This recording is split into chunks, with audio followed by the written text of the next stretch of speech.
Hello friends, welcome to Creative Medicine.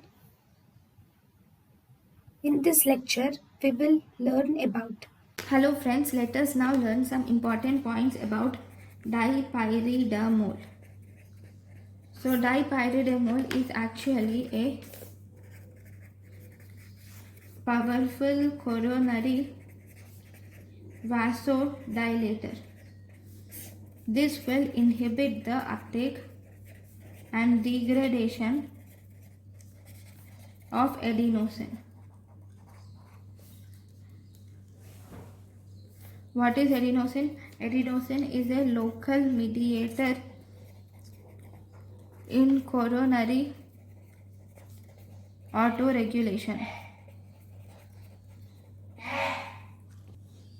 So, these dipyramidole also this will dilate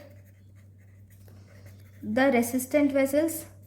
What does this do? This dilates the resistant vessels in ischemic areas, and it will also dilate the resistant vessels in non-ischemic areas also. It is dilating both ischemic areas and non-ischemic areas. So if you see, due to this reason, the blood flow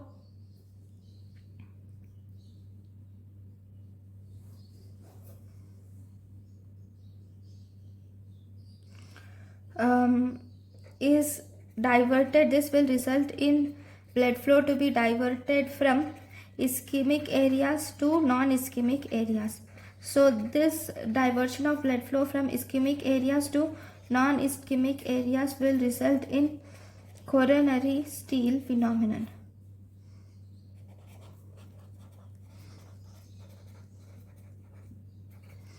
Right, so this is about the dipyridamole and coronary steal phenomenon.